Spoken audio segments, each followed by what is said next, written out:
Foi ao ar no dia 19 de junho o episódio do Mano a Mano, podcast do Mano Brown com o presidente Lula. A jornalista Semayati Oliveira também participou. Ela citou alguém com quem conversou que afirmou votar no Lula, mas que está achando que o discurso do governo está muito maior do que o resultado prático em sua vida. Veja. A gente conversou com algumas pessoas e eu conversei com uma vendedora, a Débora. Ela é minha vendedora CLT lá em São Paulo, mãe de 2 filhos. O senhor traz um ponto muito importante que é o crescimento da economia, que foi superior às previsões, como o senhor acaba de trazer. Mas ela disse que ela está sentindo dificuldade de sentir no dia dela esse avanço. Então, o que ela me disse foi, minha ideologia vai de encontro ao PT, foi isso que ela me disse. Eu, inclusive, voto no PT, continuo acreditando no PT. Mas hoje eu sinto que é mais discurso, porque eu não estou sentindo na minha vida que a minha vida está melhorando. O que o senhor diz? Ô, Débora, eu diria para você que é o seguinte... Lula não foge da crítica e dá a seguinte resposta. É bem possível que seja verdade. É bem possível que seja verdade, porque a Débora deve estar comparando o Brasil que ela está vivendo hoje com o Brasil de 2010, quando eu deixei a presidência da República, que a gente vivia um momento de euforia nesse país. Tá? Mas eu vou dizer para a Débora uma coisa, Débora, você pode não estar sentindo a sensação de que as coisas estão melhorando, porque as coisas realmente ainda não chegaram ao ponto que eu quero que chegue. Tá, importante. Tá? Hoje nós temos, por exemplo, o custo de vida. Eu vejo quando nós chegamos, o custo de vida baixou muito em 2023. Depois aumentou em 2024. Isso é um ponto importante. Ou seja, o café cresceu demais. O azeite. O ovo estava 140 caixas de 30 dúzia. Foi para 240. Eu andei que não doido atrás de explicação por que isso tinha acontecido. O Brasil produz, Mano Brown, 59 bilhões. Não tem sentido. Mas, ou seja, nós temos duas coisas. Não é exportação, porque o Brasil exporta apenas 1%. Eu acho que o povo começou a consumir mais ovo. Sabe, passou a ser uma coisa mais necessária, porque a carne está mais cara. Aqui Lula desconsiderou o aumento expressivo da exportação dos ovos, o que contribui muito para o aumento dos preços. E também a gripe aviária nos Estados Unidos. E nós precisamos então trabalhar para baixar o preço da carne. O ovo já está baixando, a arroz está baixando. E eu trabalho, querida Débora, para que você sinta a mesma sensação, sabe, que eu quero sentir. De que as coisas estão melhorando e está chegando na sua casa. A melhoria está chegando na sua mesa. Se não chegou ainda, como é importante chegar, vai chegar. Porque, veja, o que nós estamos mostrando para o Brasil hoje é o seguinte. Nesses 2 anos de governo, nós temos recorde de crescimento econômico, recorde de geração de emprego, recorde de aumento da renda salarial, 2 anos consecutivos aumentando o salário mínimo. Ou seja, é tudo melhor na vida das pessoas. As pessoas até voltaram a viajar de avião outra vez. Sabe? Mas eu acho que ainda a pessoa tem um reflexo de que as coisas não estão bem ainda. E o meu papel não é discordar, o meu papel é fazer com que a pessoa sinta a sensação de que as coisas melhoraram de verdade. E quando melhorar, eu tenho certeza que ela vai sentir. Quando ela estiver colocando comida na mesa, sabe, a contento. Quando o salário mínimo permitir que ela coloque tudo que ela quer na mesa, ela vai descobrir que a economia está melhor. Então a minha tarefa, Débora, sabe, é fazer o seguinte, é fazer você sentir, sabe, com as coisas chegando na tua mesa, melhorando a tua vida, tendo a sensação. Eu vou te dar um exemplo de uma coisa grave, mano. Quando eu deixei a presidência em 2010, esse Brasil produzia 3.600.000 carros por ano. Quando eu voltei 15 anos depois, esse país produzia 1.600.000, menos da metade. E nós agora já recuperamos, já estamos com quase 2.800.000, ou seja, nós vamos chegar outra vez. Porque é preciso o povo ter dinheiro para poder comprar as coisas, senão as coisas não funcionam. O Brau sempre traz muito isso, né, Brau? De como os primeiros mandatos do presidente trouxeram o que ficou muito popularmente dito como um milagre econômico, e hoje, com o seu 3º mandato, parece que as pessoas ainda não estão sentindo isso, né? Eu trouxe isso muitas vezes. Mano, tem uma coisa que você que gosta de futebol, é o seguinte, quando o teu time está jogando, que ele marca 3-0 no primeiro tempo, você acha que no segundo tempo vai marcar mais 3 e vai ganhar de 6-0, não é isso? Certo. Então, quando só ganha de 3-2, eu vou ter que aceitar derrota. Eu sinto que uma parcela da sociedade tem muito a sensação de comparar o Lula de hoje com o Lula de 2010. Falei isso no momento em que o Brasil vivia um momento de euforia. Nós ainda não estamos vivendo esse momento de euforia, embora, se você comparar o governo passado, tudo melhorou e muito melhorou, muito. Só para você ter ideia, se você pegar estrada, nós em rodovias, em apenas 2 anos já fizemos mais do que eles fizeram em 4 anos. Nós pegamos o Ministério da Saúde, quando a Dilma era presidenta, tinha 18 mil médicos, tinha caído para 12, nós já levamos 25 e vamos chegar a 28 mil médicos. Nós estamos fazendo, por exemplo, a questão da dignidade menstrual, ou seja, fazer com que as mulheres mais pobres tenham direito, sabe, a pegar absorvente de graça no SUS, porque tem 1 entre 4 mulheres hoje, sabe, tem dificuldade, não vai para a escola porque não tem absorvente. Então parece pouca coisa, mas isso é o mínimo de dignidade que nós temos que dar às mulheres brasileiras, sobretudo às jovens, sabe? Então, esse país, eu tenho certeza, veja, o que eu tenho dito é o seguinte, nós estamos 2 anos recuperando o Brasil e agora começou a colheita. E é nesse momento de colheita que a nossa amiga Débora, que te fez a pergunta, ela vai sentir que a colheita vai ser boa. Lula tem repetido que esse ano é o ano da colheita. Já estamos no 3º ano de governo, claro, um período pós-pandêmico de intensos conflitos internacionais, crise climática, guerra fiscal no mundo e num cenário internacional de crise há anos. A pergunta é, dá tempo até ano que vem de pelo menos fortalecer uma narrativa para o povo de que as coisas estão no caminho certo? Bom, Brown fará importantes observações e perguntas agora. Muitas vezes o povo não entende a linguagem.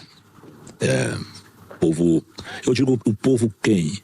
Uma parte mais jovem que não te conhece, que não conhece a história do Lula, a história da vida pregressa do Lula, a história que fez a minha geração te admirar. E esse tipo de admiração protege também. Essa campanha anti-PT que foi feita ali durante a pré e a candidatura do Bolsonaro, e toda essa mentalidade que veio querendo substituir essa nossa mentalidade, da qual eu me alinho com o senhor. Eu não me alinho 100%, tanto que o seu vice eu nunca concordei. Eu já questionei o senhor em relação ao seu vice-presidente. Eu tenho um problema sério com ele, assim. Quem é de São Paulo sabe, certo? A gente discordou e, na época, eu questionei, presidente, o que o Alckmin está fazendo no seu governo? O senhor me deu uma resposta lá que acabou nós concretizando, porque em São Paulo nós perdemos, né? É isso. Eu queria que as novas gerações entendessem o que eu entendi quando eu abracei. Eu nem era o eleitor ainda. Eu era um jovem, eu tinha 14. E já me alinhava com a ideia de dar uma vida decente para o favelado, da qual eu fazia parte, para o negro, para o operário, para as novas gerações. Eu vejo que um pouco dessa admiração foi ficando pelo caminho. Porque o Lula já não é uma promessa, é uma realidade. Né? Vamos dizer assim, vamos guardar as proporções da comparação, o Neymar. Né? Ele pode jogar o jogo bem, o jogo todo, e se ele fizer um gol só e o time empatar, a culpa é dele. Né? E a comunicação que é feita para que as pessoas entendam essa mentalidade nova, o senhor acha que está sendo bem feito? As pessoas estão entendendo isso? A linguagem é essa mesmo? Esses números que o senhor expôs, os números não mentem, é lógico que nós vamos ter pessoas para contestar esses números ou analisar eles depois que a entrevista sair. Se houver algum número aí duvidoso, eles vão trazer, certo, Semaia? Uhum. A gente é contestado o tempo todo na rua. Eu sou contestado o tempo todo nas redes sociais, como um dos responsáveis, né, pela reeleição do Lula. Então eu vejo assim, existe uma campanha do outro lado, da direita, entre aspas, direita, que faz o L. Ou quando acontece um assalto, faz o L. Qualquer tipo de se tem um acidente, um crime nas ruas, eles associam diretamente a nossa filosofia. Que é o quê? Antes que a criança se torne um preso, dê educação para ela, dê alimentação para ela. A população está impaciente e, ao mesmo tempo, ela está punitiva. Está muito punitiva. O brasileiro, ele acha que a causa de todos os problemas é a impunidade. Se o Brasil não fosse um país punitivo, é um país muito punitivo. Tem punido. Recebemos aqui do nosso amigo Chavoso da USP, questionando violência policial no Brasil inteiro, né? O governo Lula, no momento que a violência explodiu. E a população tem um medo como o maior cabo eleitoral. Como a esquerda vai lidar com isso? Esse medo das pessoas. Apesar das boas reflexões do Brown, a pergunta ficou difusa. Aliás, ele citou várias questões importantes. 1. Sobre o vice Geraldo Alckmin. 2. Comunicação com a juventude, que hoje tem outra experiência e outra visão diante da política. 3. Segurança pública. Eu já adianto, Lula não deixou nenhum tema para trás. Não gastou energia explicando a aliança com o vice, que já foi amplamente discutida nas eleições, apesar da discordância de grande parte da esquerda e do PT.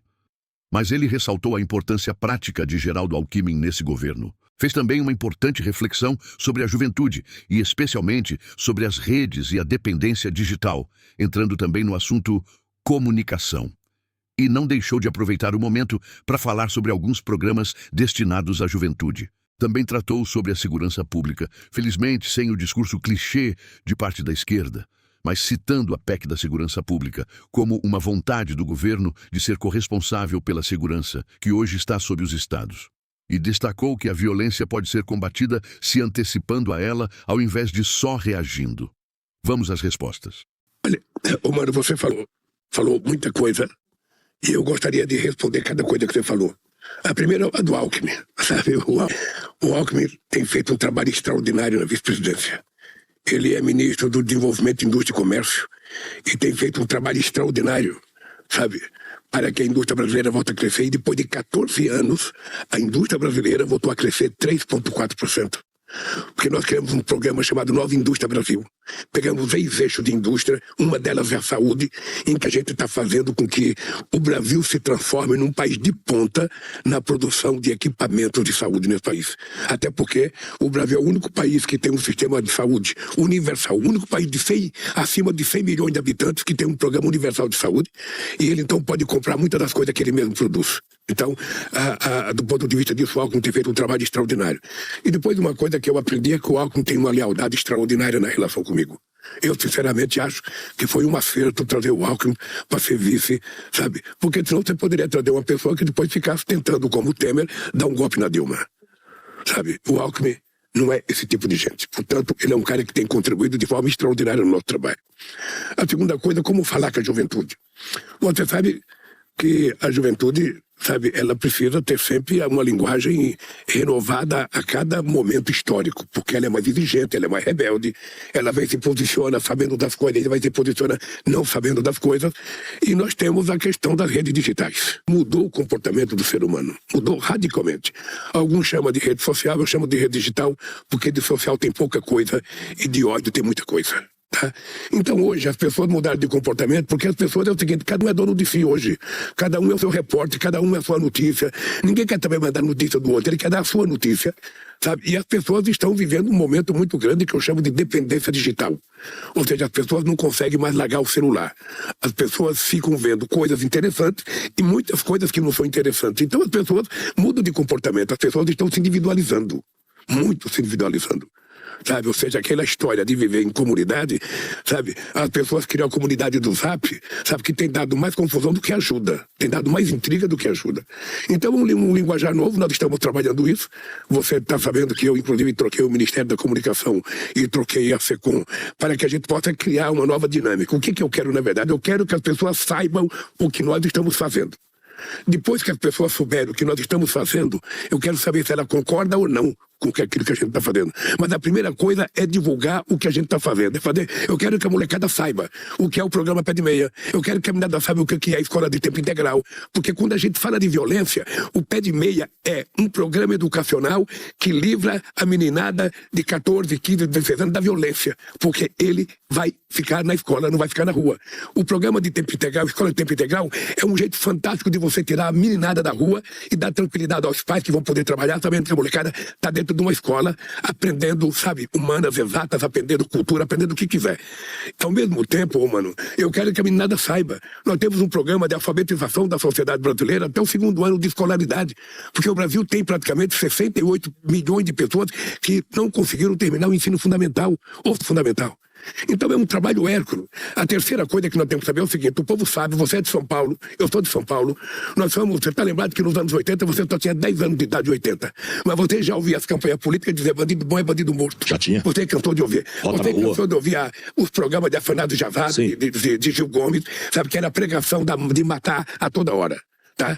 Olha, o governo federal, ele tem menos incidência na segurança pública, porque a Constituição de 88, ela deu o comando da segurança pública para o Estado. Quem cuida da polícia estadual é o governo, quem cuida da polícia militar, quem cuida da polícia civil é o governo. O que o governo federal cuida? Ele cuida das Forças Armadas, cuida da Polícia Federal e da Polícia Rodoviária Federal. O que nós estamos fazendo para que o governo federal tenha uma incidência forte na segurança pública sem interferir na autonomia dos estados? Nós fizemos uma PEC. Mandamos uma emenda constitucional definindo o papel do governo federal na questão da segurança pública.